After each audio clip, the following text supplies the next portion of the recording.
देखो, अरे बीएसटीसी वालों, बीएसटीसी की जो भी तैयारी कर रहे हैं उनकी बात कर रहा हूँ कि नोटिफिकेशन आपका जारी हो चुका है, यानी प्री बीएसटीसी का नोटिफिकेशन है वो जारी हो चुका है।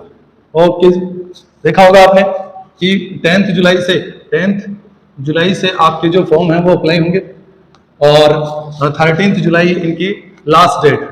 13 जुलाई क्या है? Last date of the submission forms, यानी फॉर्म सबमिशन की लास्ट डेट क्या है? 13 जुलाई है और 10th जुलाई है वो इसकी अप्लाई करने की है। 13 जुलाई ही आपकी क्या रहेगी?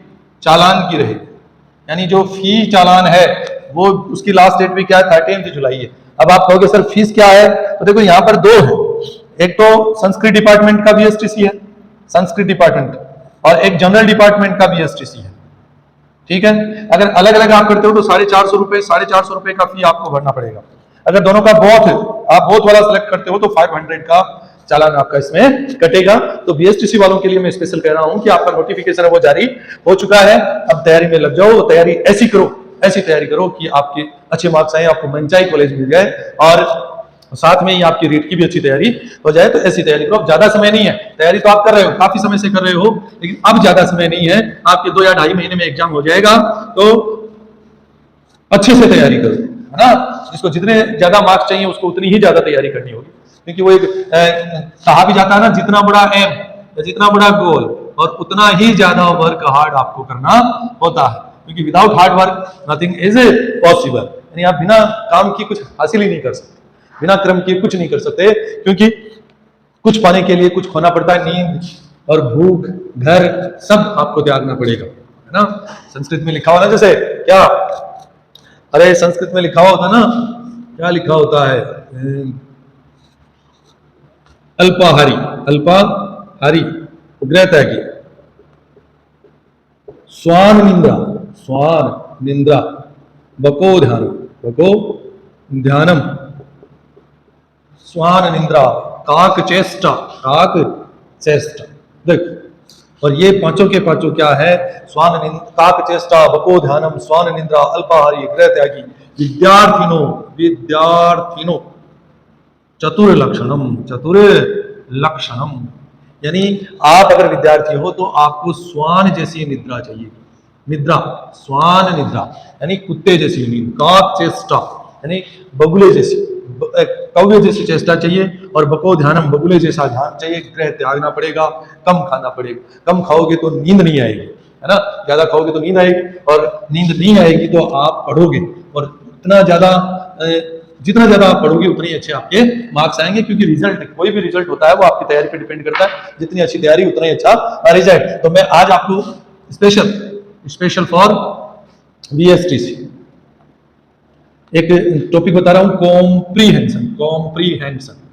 अच्छा जी, देखो कॉम्प्रीहेंशन में क्या आता है? बोले गुरुजी अनसीन पैसेज आता है, मान तो आवे बोले कहीं आओ, बोले लाइन मिला देना। अरे क्या की लाइन मिला दो, लाइन मिला कर ले, लाइन मिला बस कुछ नहीं होगा। आपको क्या करना है? देखो कॉम्प्रीहेंशन एग्जामिनर आपको क्यों देता है? आपकी पावर ऑफ अंडरस्टैंडिंग चेक करने के लिए, पावर ऑफ अंडरस्टैंडिंग, यानी आप में अंडरस्टैंड करने की पावर कैसी है, इसका मीनिंग भी यही होता है। Comprehension means power of understanding, यानी आपका अंडरस्टैंडिंग पावर कैसा है, ये चेक करने के लिए कॉम्प्रीहेंशन एग्जामिनर के द्वारा आपको दिया जाता है। इसमें आपको वोकेब का ज्ञान होना भी बहुत ज्यादा जरूरी है, क्योंकि आपको वोकेब का नॉलेज भी वो क्या करता है? पास करने की कोशिश करता है। यानी क्या करता है? आपको क्वेश्चंस दिए हुए होंगे, यानी सबसे पहले तो पैसेज दिया हुआ होगा, जो 4 या 5 या 7 लाइन का, ये आपको पैसेज दे दिया, और पैसेज के बाद में आपको क्या दे देगा? क्वेश्चंस देता है। क्या देता है?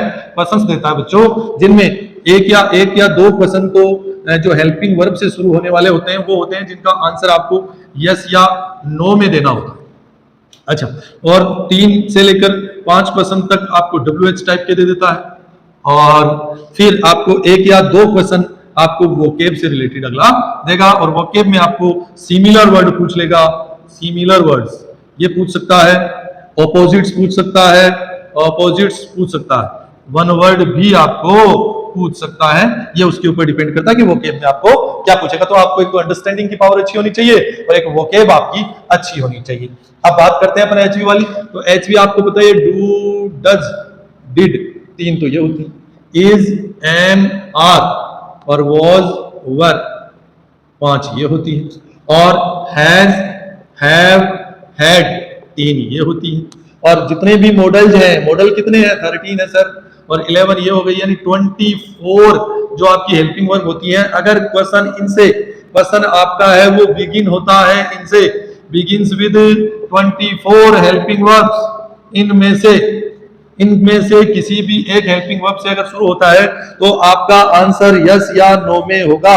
इसमें होगा यस या नो में होगा, यानी आपको आंसर यस या नो में देना है अगर हेल्पिंग वर्ब से शुरू हो रहा हो।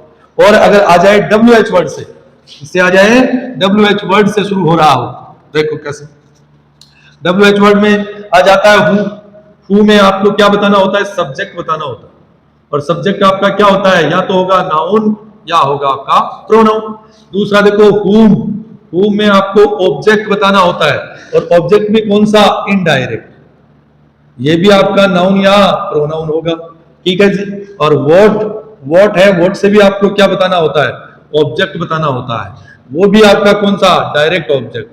और इसमें किसी नाउन या प्रोनाउन का नाम, प्रोनाउन का नहीं होगा, मोस्टली ज्यादातर नाउन का ही नाम होता है, यानी किसी थिंग के बारे में आपको बताना होता है। वाई में बच्चों आपको रीजन बताना होता है, रीजन बताना होता है, और रीजन आपको देखना सेंटेंस में, या तो बिकॉज के आगे का जो होगा वो इसका आंसर होगा, या ड्यू टू के बाद का होगा, या फॉर के बाद का, मोस्टली इनके बाद आने वाला जो सेंटेंस होता है वो वाई का आंसर होता है। हाउ में आपको बताना है मैनर, यानी उसका तरीका कैसा था, उसका ढंग कैसा था, काम करने का तरीका कैसा था, ये बात आपको हाउ में बतानी है। हाउ मेनी में आपको संख्या बतानी होती है, क्या बतानी होती है? संख्या बतानी होती है। और हाउ मच में मात्रा बतानी होती है, हाउ मच में क्या होती है? मात्रा बतानी होती है। हाउ फार भी आ सकता है, हाउ फार में आपको डिस्टेंस बताना होता है, डिस्टेंस यानी आपको दूरी बतानी होती है। तो इस प्रकार से जो क्वेश्चन आते हैं उनका आपको क्या करना है? आंसर देना है। ऑब्जेक्टिव टाइप के क्वेश्चन आएंगे, ऑब्जेक्टिव टाइप में आपको 1 या 2 या 3 वर्ड का आंसर आपको देना होता है, ये आपका कॉम्प्रीहेंशन है। कॉम्प्रीहेंशन ज्यादा कोई खास ये नहीं है कि अपन इसको जानते नहीं है, अपन 6th क्लास से कॉम्प्रीहेंशन करते आए, तो आराम से इसको आप कर सकते हो, कोई ज्यादा दिक्कत वाली बात नहीं है। 1-2 आप एक्सरसाइज करोगे तो आराम से कॉम्प्रीहेंशन निकल जाएगा। कॉम्प्रीहेंशन में आपको अनसीन पैसेज देते हैं जिसको आपको पढ़ना होता है। सबसे पहले आप जो पैसेज है उसके बाद में जो क्वेश्चंस दिए हुए होते हैं तो रैपिडली आपको क्वेश्चंस को रीड करना होता है, फिर रैपिडली ही आपको पैसेज को रीड करना होता है। जो आपको जहां पर उसका आंसर नजर आता है उसको अंडरलाइन कर लो और अच्छे से फिर समझ करके उसका आंसर दे दो, यानी आप आराम से उसको समझ करके फिर उसका आंसर दे सकते हो। तो कॉम्प्रीहेंशन कोई ज्यादा डिफिकल्ट या आप जिसको मान सकते हो कि इजी जो क्वेश्चंस की श्रेणी में आता है, आराम से आप इसको कर पाओगे अगर आपका थोड़ा सा भी आपका नॉलेज वोकेब का है। अच्छा आप कहोगे सर, बोले सर मान तो क्यों बनिया है वोकेब में, सिनोनिम में एंटोनिम, तो के लिए भी मेरे पास एक उपाय है। क्या है देखो, अगर वोकेब का क्वेश्चन आपको नहीं आ रहा हो तो बच्चों देखो, आपने देखा वर्ड कि इसका आपको सिमिलर वर्ड ढूंढना, क्या ढूंढना है? सिमिलर वर्ड ढूंढना है। तो आप क्या करोगे? पैसेज में ऐसे वर्ड जिनका मीनिंग आपको नहीं आ रहा है उनको आप अंडरलाइन कर लोगे, फिर इस क्वेश्चन, इस वर्ड का इस वर्ड के साथ मीनिंग को रिलेट करने की कोशिश करो, और इस लाइन में इसका क्या मीनिंग निकल रहा है और इसका मीनिंग क्या है, उन दोनों का मीनिंग अगर को रिलेट होता है तो 100% आपका आंसर यही होगा। इतना तो आपको करना ही पड़ेगा, अगर आप इतना नहीं कर सकते फिर तो आपका ये आंसर गलत होने की संभावना हो जाएगी। लेकिन अगर ये फॉर्मूला अगर आप अपनाते हो तो 99% आपका जो क्वेश्चन है वो सही हो जाएगा। ओके जी, तो अब तैयारी करने का समय आ गया है, तैयारी करो, जितनी ज्यादा तैयारी करोगे उतने ही आपके अच्छे मार्क्स आएंगे। और देखो कॉम्प्रीहेंशन, अपन एग्जाम्पल की बात करें, देखो कॉम्प्रीहेंशन का एक एग्जाम्पल लेते हैं। कॉम्प्रीहेंशन ऐसे ही ले रहा हूं मैं कि long ago there was a king named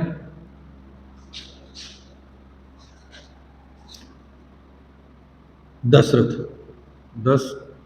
Ram ji के बापू थे ना दशरथ, उनकी बात कर। ही रूल्ड ओवर अयोध्या के ऊपर उनका राज था, है ना। ही हैड 4 सन्स, उसके 4 पुत्र थे, ठीक है। चलो इसी से इन दो लाइन से अपन क्वेश्चन कर लेते हैं। सबसे पहला क्वेश्चन तो आ गया कौन सा, who ruled over Ayodhya, Ayodhya के ऊपर कौन रूल करता था। ठीक है, अपन ने देखा कि ये रहा देखो रूल्ड ओवर अयोध्या। अब ही की बात हो रही है कि ही ने रूल किया, अब हु पूछा है तो यहाँ ही करोगे तो बच्चों गलत है, ही नहीं करना है। ही किसके लिए आया है, दशरथ के लिए आया है, तो आपको यहाँ पर इसका आंसर क्या है, दशरथ है। अब यहाँ पर और भी मिल जाएगा आपको, राम भी मिल जाएगा और कोई भी रावण भी मिल जाएगा, या आपको 11 रथ भी मिल जाएगा, यानी आपका उत्तर कौन सा होगा, दशरथ होगा, क्योंकि किसी ने रूल किया। Okay ji.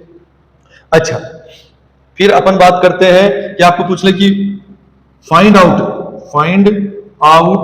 The word from the passage which means emperor, which means an emperor। अब अपन को तो पता है कि भाई एम्परर मानी शासक होता है, तो यहां पर देखते हैं कि किंग मानी क्या होता है, किंग मानी राजा होता है, बात एक ही है, तो इसका आंसर क्या आ जाएगा, किंग आ जाएगा। यानी ये इसका क्या हो गया, सिमिलर वर्ड हो गया। तो इस प्रकार के क्वेश्चन है वो आपको कॉम्प्रिहेंशन में मिलेंगे। आप इनको देख लेना, एक दो एक्सरसाइज करते हो तो इजीली आप इसको कर पाओगे, कोई खास दिक्कत नहीं है, कोई ज्यादा इस पे ध्यान देने की जरूरत भी नहीं है। कॉम्प्रिहेंशन है वो बहुत ज्यादा इजी, यानी सबसे ज्यादा इजीएस्ट अगर टॉपिक आप बीएसटीसी का कहो तो वो कौन सा है, कॉम्प्रिहेंशन है। ओके जी, देखो की बात करो है आज, मौर्य की बात करेगा, यूपी वाले की, यूपी वाला मौर्य, वो बेचारे उसने क्या किया, उसकी मैडम को पढ़ा करके उसको एसडीएम बनाया। अब वो एसडीएम बन गई, तो एसडीएम बन गई तो पता है बड़े लोगों की बड़ी पसंद, उसने बड़े लोगों को पसंद किया, छोटे वालों की क्या औकात है ना। लेकिन आप इसको जैसे मीडिया उछाल रही है ऐसा कुछ नहीं है, ऐसा नहीं है। मीडिया जैसे उछाल रही है कि जैसे सारी लड़कियों को ऐसे, आजकल तो एक वो स्टाम और आने लग गया है, क्या आने लग गया है कि मैं मीना, कौन सी मीना है वो पता नहीं, उसके पति का नाम क्या है वो भी है, वो राकेश मीना कुछ ऐसे करके आया कि मैं मीना में तैयारी कर रही हूँ, निकट भविष्य में अगर मैं कोई इनका गलत फायदा उठाते हूँ। क्या ये बकवास, बस सब बकवास, सब क्या है, बकवास है। ये चैनल वाले अपनी टीआरपी बढ़ाने के लिए सारा काम करते हैं। हर लड़की ऐसी नहीं होती है, आप चाहे कितना ही प्रयास कर लो कि नहीं, कुछ करने वाले जो फेथफुल होते हैं वो फेथफुल ही होते हैं, चाहे कुछ भी हो जाए। आपको चाहे उसको कितना ही बड़ा कलेक्टर क्यों क्या पता उसको वो कुछ भी बन जाए, लेकिन जो फेथफुल होते हैं वो फेथफुल ही होते हैं, जो नहीं होते वो नहीं होते। ऐसी कोई बात नहीं है कि आप एक लड़की को लेकर के सभी लड़कियों को जैसे नहीं कर सकते, हर लड़कियां ऐसी नहीं होती हैं, तो इसकी बात को छोड़ो, ये तो ऐसे होती रहती है। ओके, नेक्स्ट टॉपिक देखो क्या, नेक्स्ट टॉपिक अपन बात करें किसकी, स्पॉटिंग एरर्स, स्पॉटिंग एरर्स की बात करें। अगला टॉपिक क्या है, स्पॉटिंग एरर्स। आपको क्या मिलेगा, एक सेंटेंस मिलेगा जिसके पार्ट मिलेंगे 4, 1 2 3 4 और एक पांचवा मिलेगा नो एरर। यानी आपको ऑप्शन में दिए हुए होंगे 1 2 नंबर सही है, 3 नंबर सही है, 4 नंबर सही है या 5 नंबर सही है। तो आपको इसमें से क्या ग्रामेटिकल कोई मिस्टेक होती है या कोई वोकेब वाली मिस्टेक होती है, उसको चेक करके उसका आंसर करना होता है, जिसके बारे में अपन बात करेंगे कल। आज इतना ही करेंगे। Okay okay.